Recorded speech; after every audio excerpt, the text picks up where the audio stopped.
There's a wall in London's National Portrait Gallery where Elizabeth I never gets old. You can walk up to her. Pearls, gold thread, a smooth white face. 30 maybe? Then you read the label. She was 60 when she posed.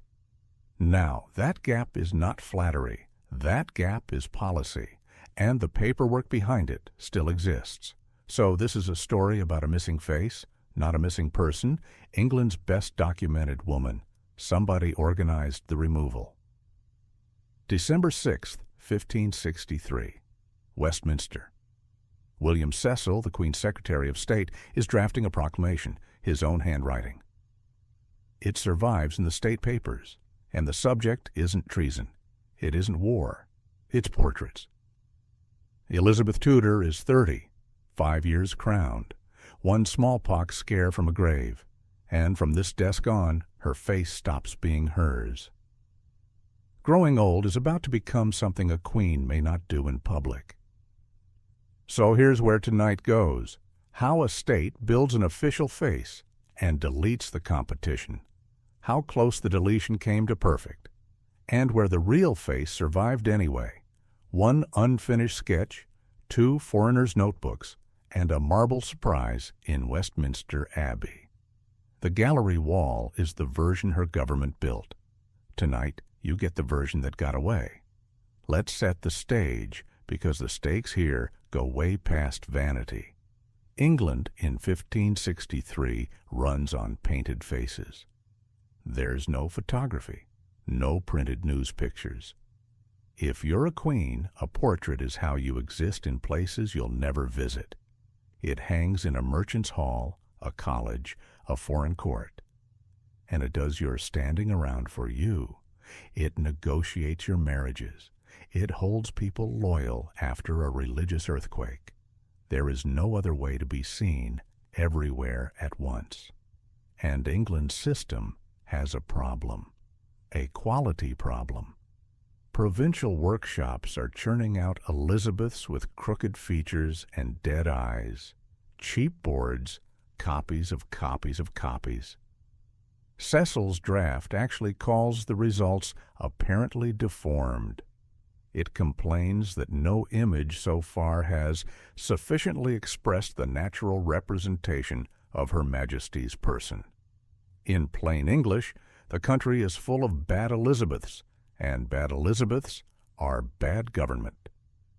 Then there's the second pressure, the life and death one. October 1562.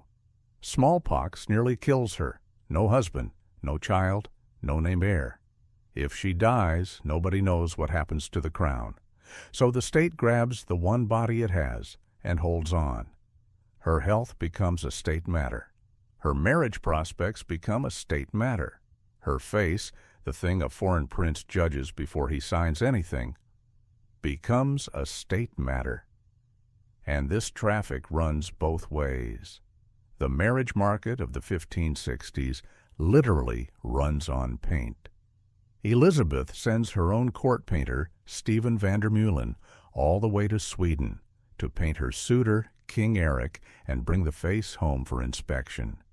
Kings court her back the same way. Portrait for portrait. A likeness in 1563 isn't decoration. It's how a suitor checks what he's promised. A bad one can sink a treaty.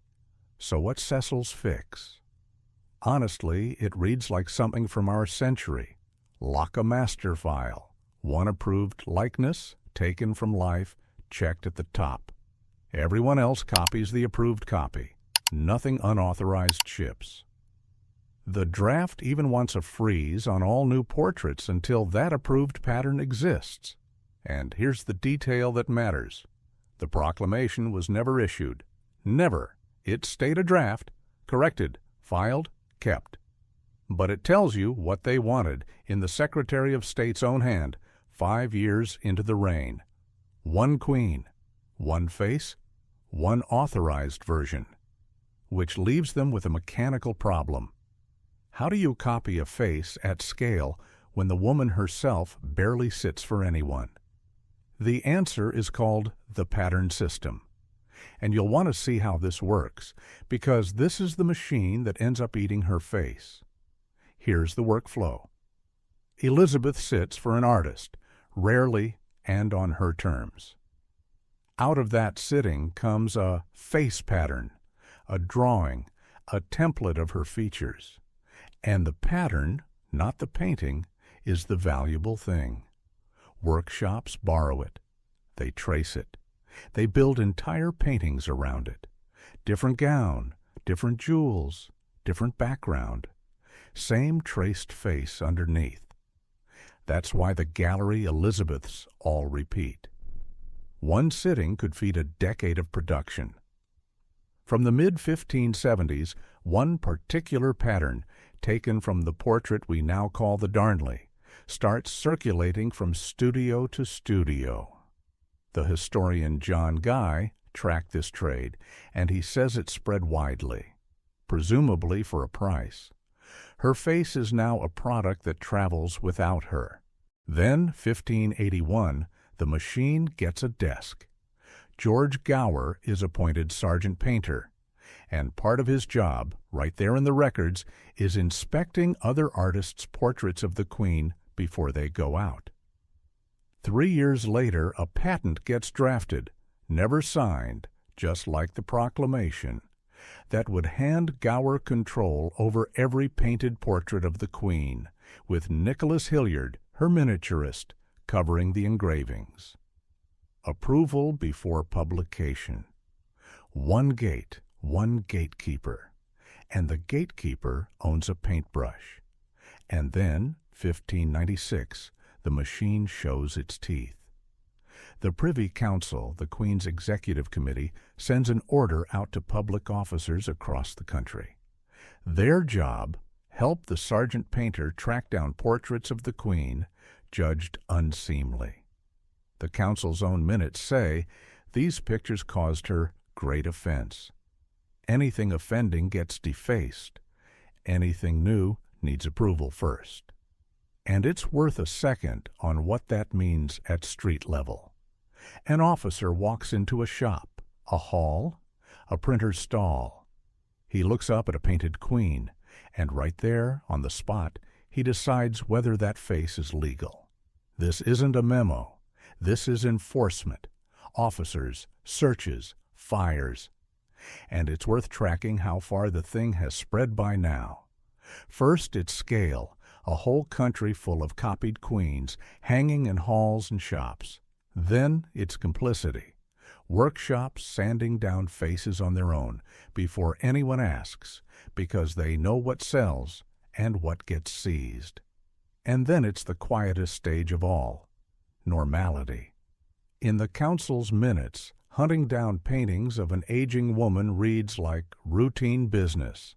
Same clerks, same page, right next to harbor repairs and grain prices. Nobody in the room seems to find it strange anymore. That's the scary part, not the order itself. How ordinary it had become, because we know where the confiscated queens went. Sir Walter Raleigh, courtier, insider, a man who watched this happen, wrote it down years later in the preface to his History of the World. Portraits by unskilled common painters, he says, were cast into the fire. Now, a government that files enforcement orders about brushwork is telling you what it's afraid of. And it's not ugliness. It's independent versions. But let's be honest about this paper trail, because it cuts both ways. The 1563 draft and the 1596 order never mention age. Not one line about wrinkles. The stated target is quality, deformed, unseemly, bad work by bad painters. So there are two ways to read all of this: a vanity purge dressed up as quality control, or quality control that happened to serve vanity beautifully. The documents alone can't split those apart, and we'll never know for certain. But here's what they do prove. By the 1590s, every image of the Queen of England passes through one approved gate, and the gate answers to her. And that year, 1596 is worth remembering. Everything in this story tightens in 1596. But here's the thing about gates. A gate can control the paintings. It can't stop the Queen from being seen. Start inside the studio itself. Nicholas Hilliard, her limner, the man trusted with the miniatures, wrote a treatise about his craft. And in it, he tells us about his sitting with the Queen, including one production choice she made herself.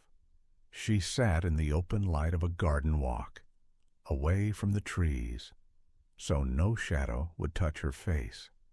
The Queen of England, picking her own lighting. She understood her image down to the angle of the sun, which is funny, right up until it isn't.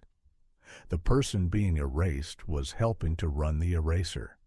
Then around 1592, two honest images slip out of the system, and both come from inside it. Number 1. Marcus Geraerts the Younger paints her full length for a courtier named Henry Lee. Today we call it the Ditchley portrait, and the face in it is stark, lined, tired. A woman near 60 who actually looks near 60, but it's what happens next that gives the game away. The workshop copies of the Ditchley get softened, shallower lines, smoother skin, the tiredness gone. The realism goes in exactly once. The copies sand it right back down, and the direction never reverses. No copyist ever added a wrinkle back. Number 2. She sits for Isaac Oliver, Hilliard's own student. He starts a miniature, honest lines, age where age belongs, and it never gets finished, which means it never gets approved. That little orphan is going to matter more than any finished masterpiece in this story. And after 1592, the corrections stop being case by case. From the mid-1590s, the response to the aging Queen becomes the default. Hilliard produces one final face pattern. Art historians today have a name for it, a modern name, not a Tudor one. They call it the Mask of Youth. The Victoria and Albert Museum owns one, and their description is blunt. Hilliard reduced the Queen's features, in the museum's own words, to a few schematic lines. No modeling, no shadow, no time. 16 miniature versions from this one pattern survive to this day, and the face in them belongs to a smooth-skinned woman of maybe 30.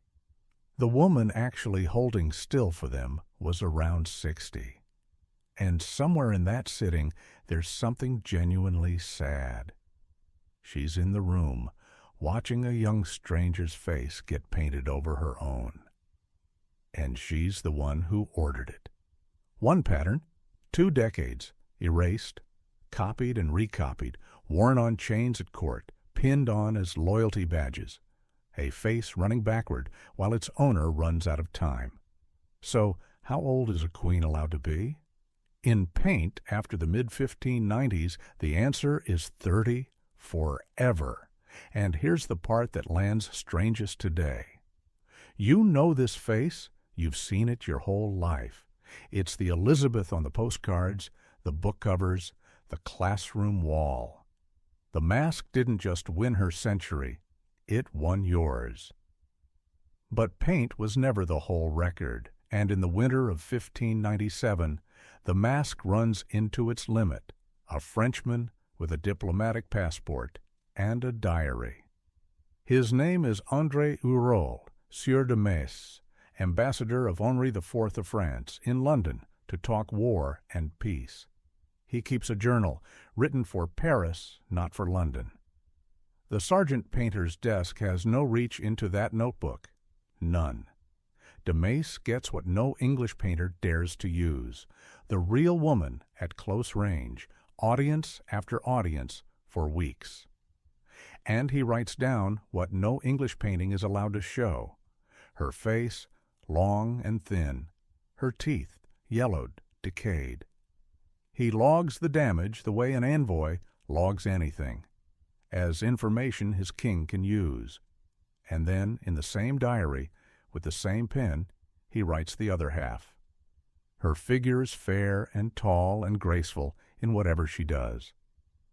He records the mind, the languages, the way she runs a negotiation at 64 like an instrument she's played all her life.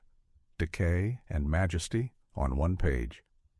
And he refuses to drop either one, which makes his journal something no English studio could produce. Not a mask, not a smear. A portrait with both halves still attached, and it exists because the sitter never got to approve it. His notebook is the Tudor equivalent of a photo taken without permission, and 9 months later, a tourist finishes the job. Summer 1598, Greenwich Palace. A German lawyer named Paul Hentzner is shepherding a young nobleman around Europe, and he talks his way into the presence chamber. He's nobody, and that's exactly his power. Nobody official is editing him. So he watches the Queen walk past, and he writes her down like an exhibit. Her face oblong, fair, but wrinkled, her nose a little hooked, her lips narrow, and her teeth black. He logs the pearls the size of beans, the jewels under her gloves, the sparkle when she lifts her hand to be kissed. And then that description goes home with him. It gets published.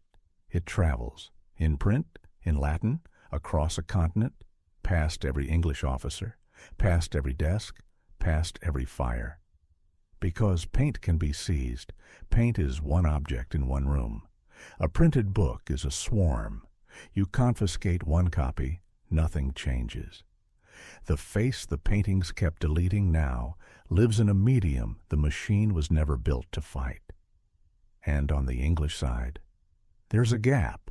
From English pens in these years, no comparable description of her aging face survives.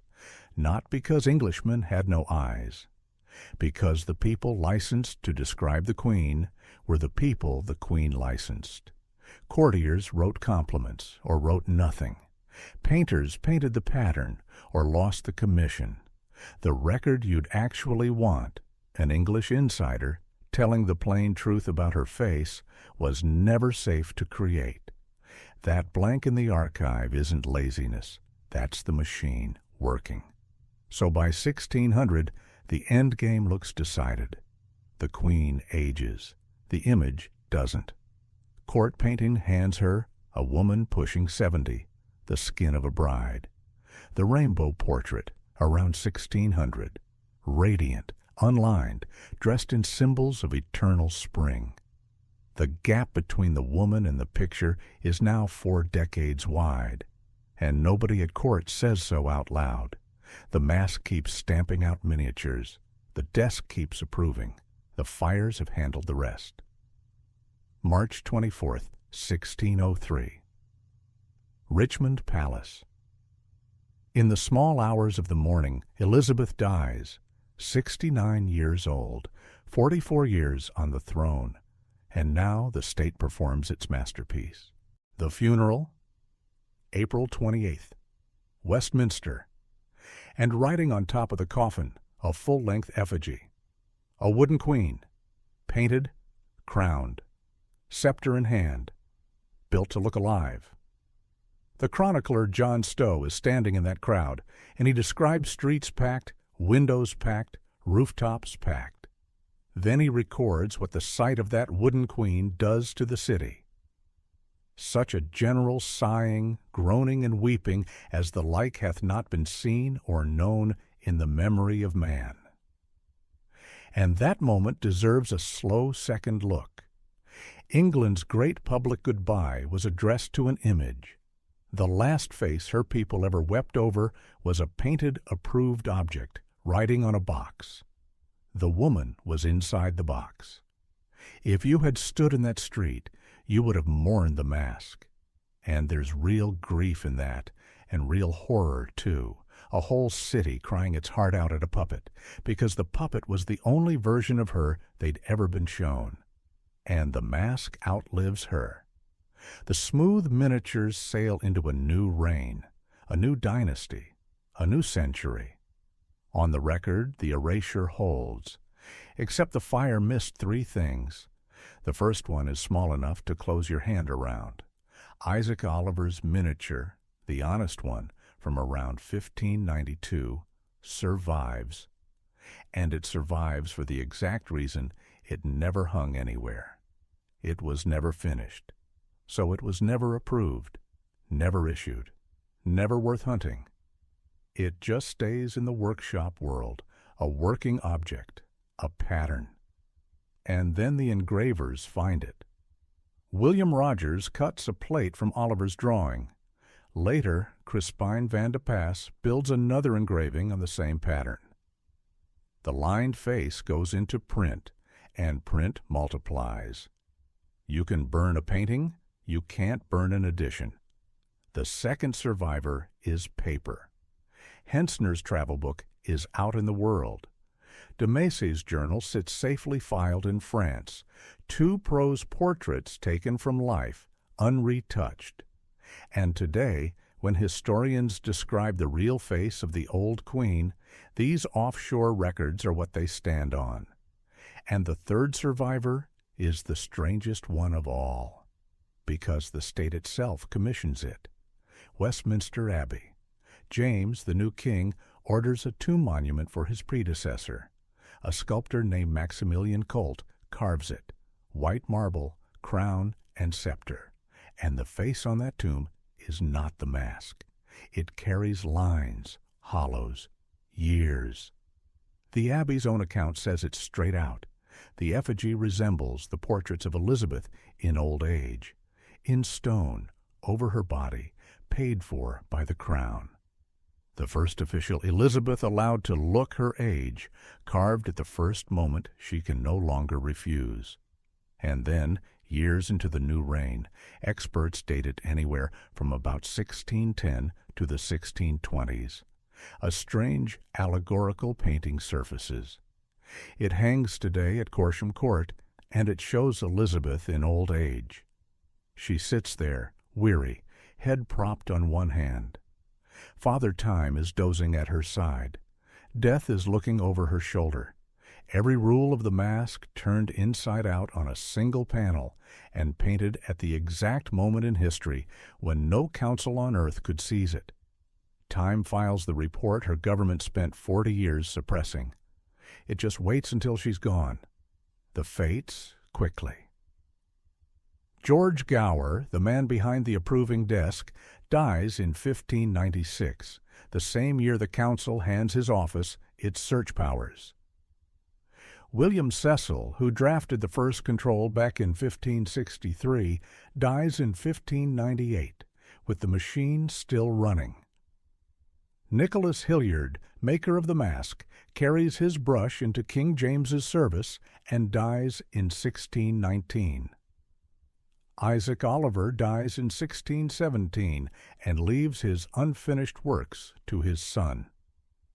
The honest sketch passes down as a workshop tool, which is exactly how it stayed alive. And the paperwork? Cecil's draft proclamation still sits in the state papers, corrections and all. The Privy Council minutes still carry the 1596 order. The censorship documented itself. Bureaucracies always do. The objects outlast everyone. The Ditchley, the stark one, hangs today in the National Portrait Gallery, a room away from the smooth official faces its own copies were sanded into. The 16 mask miniatures sit in collections like the V&A, still 30 years old, still lying beautifully. And in Westminster Abbey, the marble Elizabeth lies on top of the real one, wearing her real age. And the machine itself? The machine did fine. An approved likeness, cleared at one desk before anything ships. A face pattern laid over a living face, year after year, smoothing as it goes. That was a beauty filter, applied by hand, brushstroke by brushstroke, decades per face. Ours run in real time. But the instinct hasn't aged a day. Control which version of the face circulates, and the face itself becomes a rumor. One approved face, then. That was the whole program in 1563. It was the whole program in 1596. And it's a program you live inside today. The vocabulary is new. The workflow isn't. An official account. Approved images only. Unauthorized versions reported and taken down. Elizabeth's council would recognize a curated feed on site. They built one. Theirs just dried slower. So, back to that wall in London. The pearls, the gold, the smooth, impossible face. It's still there, still working, still 30. That mask has been winning for 400 years. It's the Elizabeth you were taught to see. But her truest portrait was never on a wall. It's the one thing her machine could never manufacture, the record made without her permission. She spent a fortune deciding how she would be seen. And the witnesses she couldn't edit. They decided how she would be known. She approved every face England was allowed to see. The one she never approved is the one we believe.